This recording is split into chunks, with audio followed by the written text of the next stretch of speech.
हे सुद्धा मान्य करायला पाहिजे. या राजकारणामध्ये, साहित्यामध्ये सुद्धा राजकारण सुरू आहे. नको ते सुरू आहे राजकारण.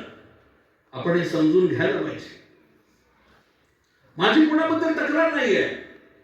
मी अशा काळामध्ये काम सुरू केलंय की अण्णाभाऊंचा फोटो बाबासाहेबांच्या फोटोजवळ ठेवल्यानंतर इथं का ठेवला म्हणून लोक मला भांडायला आलेले आहेत. तेव्हापासून मी काम करतोय आणि आज मी माझ्या डोळ्यानं पाहतोय की जे लोक बाबासाहेबांच्या फोटोजवळ अण्णाभाऊंचा फोटो का ठेवला म्हणत होते, तेच आज म्हणतात अण्णाभाऊंचा फोटो ठेवल्याशिवाय कार्यक्रमाची सुरुवात होणार नाही. एवढा मोठा बदल झाला. त्यासाठी आम्ही संघर्ष केलाय. तर खूप चांगली गोष्ट आहे. सत्यशोधक, सत्यशोधक ही विचारधारा आहे. बुद्ध हा या देशातला पहिला सत्यशोधक आहे. महात्मा ज्योतिबा फुले, बसवेश्वर हे सत्यशोधक आहेत. शाहू महाराज सत्यशोधक आहेत. डॉक्टर बाबासाहेब आंबेडकर सत्यशोधक आहेत. कर्मवीर भाऊराव पाटील सत्यशोधक. आणि ही परंपरा आहे, फार मोठी परंपरा आहे. मगाशी नितीन चंदनशिवेने एक रेफरन्स दिला. शिव सकाळ,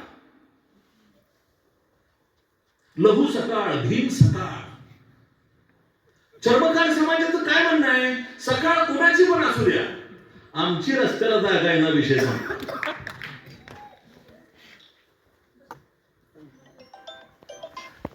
महापुरुषांना आपण बंदिस्त करून ठेवलंय. एक समाजशास्त्राचा विद्यार्थी म्हणून मी सांगतो आपल्याला,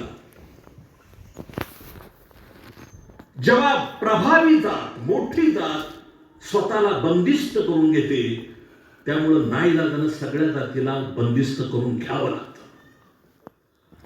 जाती व्यवस्थेच्या निर्मितीत सुद्धा हे झालंय.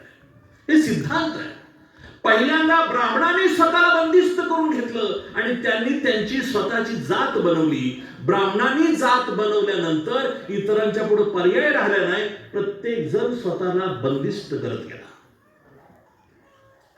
छत्रपती शिवाजी महाराजांच्या जयंतीच्या कार्यक्रमाला मला बोलवलं जात होतं. तेव्हा मानधन मागण्याचा देण्याचा प्रश्न नसायचा. आम्ही एसटीनं ट्रकानं जात होतो.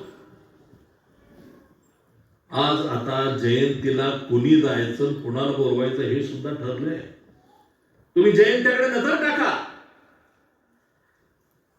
ज्या महापुरुषाची जयंती आहे त्याच्याच जातीची माणसं वक्ते म्हणून सुद्धा बोलवले जातात. एक ठिकाणी तर मी चाट पडलो.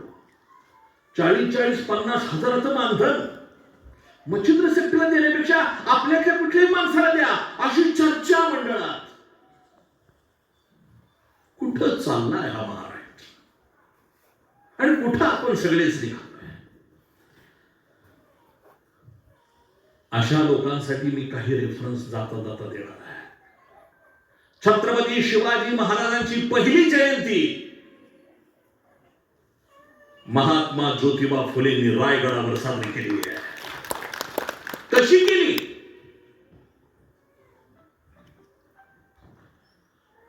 महात्मा ज्योतिबा फुलेंना जेव्हा कळालं की छत्रपती शिवाजी महाराजांची समाधी रायगडावर आहे, महात्मा फुले रायगडावर गेले.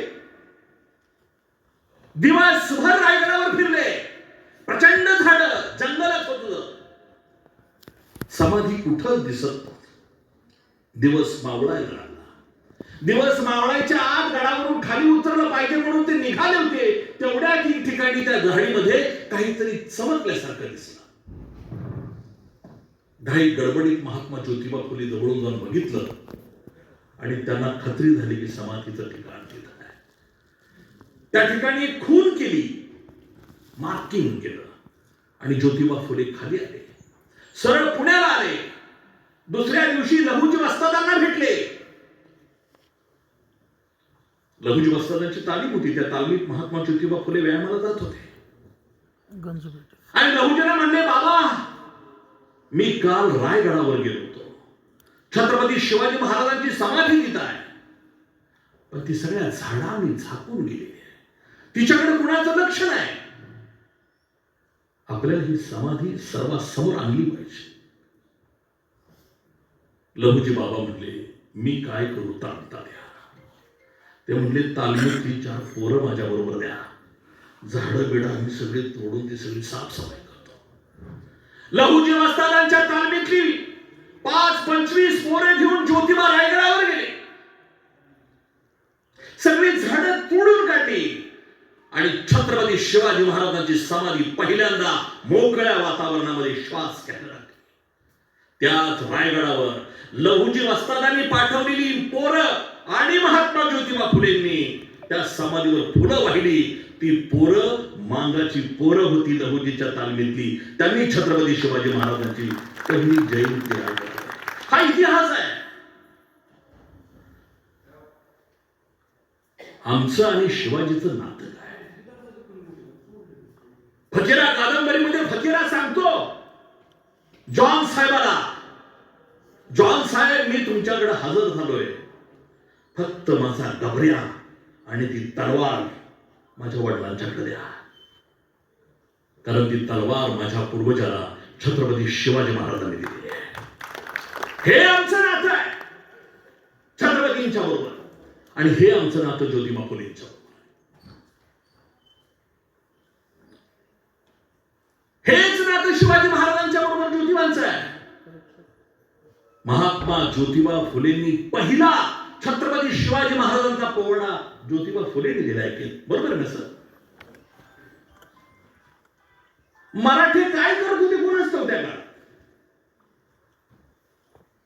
आम्ही छत्रपती शिवाजी महाराजांसाठी नतमस्तक होण्याची आणि या महामानवाला समाजात आणण्याची एक लढाई चालू होती. आज सगळीकडे घोषणा असते, जय भवानी जय शिवाजी. ही जय भवानी आणि जय शिवाजीची पहिली घोषणा महाडच्या 14 तळ्यावरती डॉक्टर बाबासाहेब आंबेडकरांनी दिलेली घोषणा आहे. हे शिवाजी महाराजांचं नातं आहे.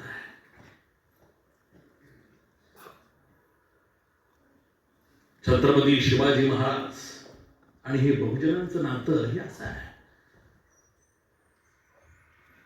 रशियाला ज्या वेळेला मॉस्कोमध्ये अण्णाभाऊ साठे गेले आणि त्यांना विचारलं तिथं तुम्ही कुठून आला, त्यावेळी छत्रपती शिवाजी महाराजांच्या राज्यातनं म्हणजे महाराष्ट्रात मी आलोय ही ओळख अण्णाभाऊंनी रशिया लोकांना सांगितली. शिवाजी महाराज आम्हाला कधीच तुमचे वाटले नाही, आम्हाला नेहमी आमचे वाटत गेले. ज्योतिबा आम्हाला आमचेच वाटत गेले, अहिल्या सुद्धा आम्हाला आमचीच वाटते. जाती एवढ्या मोठ्या झाल्यात की हे सगळे महामानव इतके छोटे झालेले आहेत की आम्ही म्हणतोय चाललंय तर चालू द्या. तर सत्यशोधकी विचारधारा आहे की जी विज्ञानाच्या कसोटीवर एखादी गोष्ट तापसा आणि पारखाने घ्या म्हणून सांगते. विज्ञानवादी विचार, माणुसकीचा विचार, समतेचा विचार, न्यायाचा विचार, बंधुत्वाचा विचार हा सत्यशोधनामध्ये महत्वाचा आहे. म्हणून बुद्ध पहिल्यांदा बदलले, बसवेश्वर बदलले. स्वतःची मुलगी एका दलिताला देऊन त्यांनी जाती व्यवस्था मोडण्याचा काम सुरू केलं. अण्णाभाऊ साठेंच्या बाबतीत सुद्धा खूप काही बोलता येईल, पण विज्ञान काय असतं सांगतो. या अण्णाभाऊचे हे वाक्य तुम्ही सगळीकडे ऐकलं असेल की ही पृथ्वी शेषाच्या मस्तकावर तरली नसून ती दलितांच्या तळहातावर तरली आहे. का म्हणली असं? काय शेषाचा उल्लेख करायचा का? पण आजपर्यंतच्या ग्रंथामध्ये आणि समाजामध्ये देवळामध्ये जेव्हा जेव्हा कीर्तन व्हायचं त्यावेळेला सगळे महाराज सांगायचे पृथ्वी शेषाच्या मस्तकावर तरली आहे. आता पृथ्वी केवढी, शेष केवढा, त्याचं मस्तक केवढं, पण लोक सांगायचे. अण्णाभाऊ पहिल्यांदा म्हणले शेषाच्या मस्तकावर तरली नाही, दलितांच्या आणि कष्टकऱ्यांच्या तळहातावर तरलेली आहे. ह्यातला जो काही विचार आहे हा सत्यशोधकी विचार आहे. आणि या विचाराला प्रमाण मानून या कर्जतमध्ये सत्यशोधक डॉक्टर अण्णाभाऊ साठे दुसरं ग्रामीण मराठी साहित्य संमेलन होतंय. याचा खरंच मला अतिशय अभिमान वाटला. ज्याने मला या म्हणून सांगितलं या संमेलनाला, सर तुम्ही आलं पाहिजे, त्यांना मी इथे येऊन हुडकत होतो, मला बोलवलंय कोणी, मला बोलवलंय कोणी मलाच माहित नाही. मी इथं हुडकत होतो त्यांना. मी इथं आलो ते केवळ सत्यशोधक अण्णाभाऊ साठे या नावावर आलो. अण्णाभाऊ फार मोठा माणूस होता, ह्याची जाणीव सगळ्यांना असली पाहिजे. 1.5 दिवस शाळेत. एक तर अण्णाभाऊ मातंग समाजाचे नगराध्यक्ष मॅडम, अण्णाभाऊ मातंग समाजाचे, कुणी कुठल्या जातीच्या मानावं यामध्ये त्याचं कर्तृत्व काहीच नाही. योगायोगाने आपल्या सगळ्यांना घर आणि जात मिळते, धर्म मिळतोय, देश मिळतो. काय आहे कारणीचं माहित नाही, पण मांगाचा आणि शाळाचा काय 36 आकडा आहे मला काही कळायला मार्ग नाही. किती वर्ष झालं सांगतोय अजून सुद्धा शाळेत जावा, शाळेत जावा. पोरं प्रामाणिक जातो म्हणतायत आणि दुसरीकडे कुठं तरी जात आहेत. अण्णाभाऊ सुद्धा शाळेत जायला तयार नाही. अण्णाभाऊच्या वडील मुंबईतून पत्र यायचे वालूबाईला, वालू तू का शाळेत घाल. आणि वालूबाई सारखे म्हणायची तू काय शाळेत जा, शाळेत जा, शाळेत जा. ती नाही, ती शिकारीला जाणार, सगळीकडे जाणार, पण शाळेत जाणार. एकदा बालूबाईनं आग्रह करून सांगितलं, तुझा बा सारखा म्हणतोय शाळेत घालवा पोराला, आणि तू का जात नाही, जा शाळेत. आईचा फारच आग्रह म्हणून तुकारामाने शाळेत जायचा निर्णय घेतला, म्हणजे अण्णाभाऊ. अण्णाभाऊ शाळेत गेले आणि तिथं गेल्यानंतर त्यांच्या लक्षात आलं मागा महाराजचा आम्हाला डोहाची पोरं सगळी वर्गाच्या बाहेर आणि गावातलीच पोरं जुळवा. मास्तर जी शिकवतोय की लांब जरी कान देऊन ऐकायचं. आईनं सांगितलंय म्हणून दिवसभर ती शाळेत बसली. संध्याकाळी माघारी आली म्हणजे आई मी उद्या शाळेत जाणार नाही. तर म्हणजे का, अगं आपल्याला शाळेतच घेत नाही ती, आम्ही सगळी पोरं बाहेरच आहे, मी नाही शाळेत जाणार. आई म्हणली बाबा सगळेच आहेत ना, सगळे संगच तू राहा. नाही म्हणलं मी नाही राहणार. आई म्हणली डोक्यानं तिरसट आहे, जाऊ दे उद्या बोलू. एक दिवस पहिले शाळा केली, दुसऱ्या दिवशी आई परत मागं लागली, तुकाराम शाळेत जा, तुकाराम शाळेत जा. तुकाराम म्हणले आई आपल्याला शाळेत घेत नाही, ती बाहेर बसायला लागते, मी नाही जात शाळेत. आई म्हणली बाबा सगळ्या संग बाहेर बस, पण जा. तो म्हटलं मी बाहेर बसणार नाही. आई म्हणली कुठं मी बसतो शाळेत. अण्णा भाऊजी शाळेत गेले दुसऱ्या दिवशी, डायरेक्ट वर्गात गेले. जसे वर्गात गेले तशी गावातली पोरं बोलायला लागली, शाळा वाटली, शाळा वाटली, शाळा वाटली. आणि सगळी पोरं मास्तर बरोबर गोळा लागली. आणि मास्तर असा अण्णाभाऊकडे बघत होता की त्याला सुद्धा गॅरंटीड असं वाटायला लागलं आईला शाळा खरंच वाटली वाटतं. मास्तरचं डोकं फिरलं. मास्तरनं रोळ घेतला, अण्णाभाऊला फेकून मारला. अण्णाभाऊ चुकवला, मला मारलं म्हणून तिने रोळ घेतला आणि माघारी मास्तरला मारला. अण्णाभाऊचा नेम चांगला. मास्तरचं डोसकं फुटलं, रगात्यात लागलं, पोरं बोबलायला लागली, गुरुजी मेलं, गुरुजी मेलं, गुरुजी मेलं. आणि अण्णाभाऊ तिथं निघून गेलं. ती पुन्हा लोकशाहीर सत्यशोधक अण्णाभाऊ साठे झाल्यानंतरच अण्णाभाऊ पुन्हा महाराष्ट्रामध्ये. अशा तऱ्हेने ही 1.5 दिवसाची शाळा आहे. बाबासाहेबांचं म्हणणं हेच होतं की ज्या तळ्यामध्ये जनावर जातात, पक्षी जातात, तिथं आम्ही का नाही. म्हणून महाडचा संघर्ष झाला. आणि तीच भूमिका अण्णाभाऊंनी वाटे गावात घेतली. जिथं गावातली सगळी पोरं जातात त्या शाळेत आम्ही का नाही, आम्हीही तिथं बसणार, आणि जर कोणी आडवा आला तर आम्ही तिथं डोकं फोडणार. यामध्ये अन्याय झाला तर सहन करणार नाही, हाच त्यातला सगळ्यात महत्वाचा विचार आहे. मित्रहो, ग्रामीण साहित्य संमेलन होतं, मराठी साहित्य संमेलन होतं. या नगरमध्ये सुद्धा पहिलं संमेलन 1938-39 साली झालेलं आहे. नंतर 1997 साली दुसरं साहित्य संमेलन झाले नगरमध्ये, अखिल भारतीय. त्याचे गडाख स्वागताध्यक्ष होते. काका तुम्ही आता तसे स्वागताध्यक्ष आहेत, तसे यशवंतराव गडाख मला वाटतंय ते स्वागताध्यक्ष होते. आणि त्या संमेलनावर मी मोर्चा काढला होता दलित महासंघाचा 97 साली.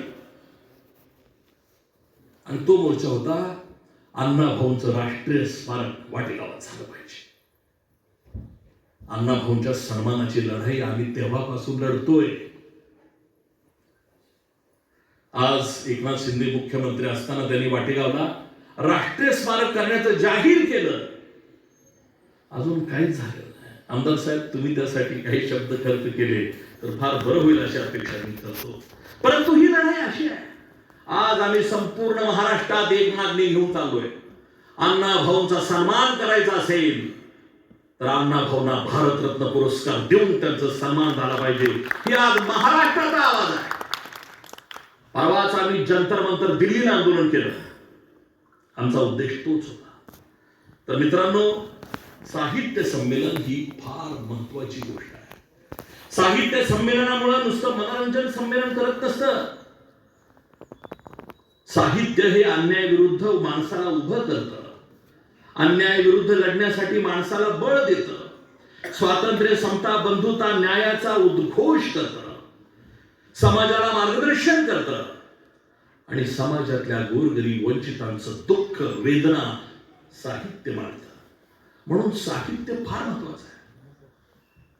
परवाच कोणीतरी नागपूरमध्ये मनुस्मृती वाचली असती तर जाळली नसती असं काहीतरी विधान केलं. काय मनुस्मृतीवर काय लोकांचा जीव फार आहे. अजून सुद्धा ते म्हणतात मनुस्मृती चांगली आहे, म्हणून चांगला आहे, आणि ग्रंथ जाळायला नाही पाहिजे म्हणतात. पण जे लोक मनुस्मृती जाळायला नको म्हणतात त्यांचेच रक्ताचे नातेवाईक मात्र तुकारामाची गाथा नदीत बुडवली पाहिजे म्हणतात. हा विरोधाभास समजून घ्यायला पाहिजे. तुमची मनुस्मृती व्यवस्थित पाहिजे आणि तुकारामाची गाथा मात्र बुडवली पाहिजे. हे काय आहे? माणसाला माणूस म्हणून जगवणारे कुठलेही शब्द कुठल्याही ग्रंथामध्ये असले तर ते पाण्यावर नव्हे आगीत सुद्धा तरतील. पण माणसाचं माणूसपण हिरावून घेणार, त्यांचं माणूसपण नाकारणारा अक्षर जर कुठं असेल तर ते जळणार. आणि जोपर्यंत जळत नाही तोपर्यंत आम्ही ते जाळत राहणार, हा आमचा संकल्प आहे. मग ते कुठलाही ग्रंथ असो, आम्हाला त्याची परवा नाही आहे. मित्रांनो, संमेलनाच्या माध्यमातून आपण सगळे एकत्रित असतो. विचारवंत एकत्र येतात, समाज एकत्र येतो, विचारमंथन होतं, विचारांची देवाणघेवाण होते, समाजाची दिशा शोधता येते, त्या दिशेनं वाटचाल करता येते. आणि म्हणूनच संमेलन अतिशय महत्वाचे आहेत. काल परवाच तमाशा कलावंत विठाबाई भोमा यांच्या तमाशा असणाऱ्या गाडीवरती काहीतरी किरकोळ कट मारला, अमकं झालं तमकं झालं म्हणून नगर जिल्ह्यामध्ये अक्षरशः महिला कलावंतांना सुद्धा मारहाण झाली. नगर जिल्ह्यातल्या लोकांच्याकडून ही अपेक्षा नाही आहे. नगर नव्हे, महाराष्ट्रात कुणाकडूनच अशा अपेक्षा नाही. कलेची निर्मिती करणारे, कलावंताचा सन्मान करणारा हा जिल्हा, हे राष्ट्र अशा पद्धतीनं जर काय काम करत असेल तर हे काय बरोबर नाही असं मला वाटतं. आणि म्हणून माझं आपल्या सगळ्यांना कळकळीचं सांगणं आहे की साहित्यानं माणूस बदलतो यावर आमचा विश्वास आहे. आणि म्हणूनच आम्ही फुले, शाहू, आंबेडकर, अण्णाभाऊ साठेंचा सत्यशोधक विचार पुढे घेऊन समतेचं राज्य आलं पाहिजे म्हणून संघर्ष करत आहोत. या सगळ्या संघर्षामध्ये नगर जिल्ह्यातून, कर्जत तालुक्यातून आपण सगळे लढताय असं वाटल्यामुळेच मी या ठिकाणी आलेलो आहे आणि या लढाईमध्ये सहभागी झालेलो आहे. मी एवढंच सांगेन की मी तुमच्या सोबत आहे, कालही, आजही आणि उद्याही. जोपर्यंत, आता कुणीतरी मगाशी प्रास्ताविकात म्हटलं की साहित्य सम्राट, अरे एकदा तुम्ही सत्यशोधक अण्णाभाऊला म्हटल्यानंतर ते साहित्य सम्राट आणि साहित्य सम्राट म्हणायचं काही कारण उरत नाही. कारण सत्यशोधक हा शब्द बुद्धापासून ते अगदी अण्णाभाऊच्या पर्यंत सर्व महापुरुषांसाठी लागू पडतो. त्यामुळं सत्यशोधक अतिशय योग्य शब्द आहे. तो शब्द नाहीये, ती संकल्पना आहे, तो एक विचार आहे. आणि तो विचार घेऊन तुम्ही निघालेला आहात. तुमच्या विचार दिंडीमध्ये प्राध्यापक मच्छिंद्र सकटे आपल्या सगळ्या साथीदारांसह सहभागी आहे एवढं जाहीरपणे सांगतो आणि थांबतो. जय भीम, जय भारत, जय संविधान, जय फकीर.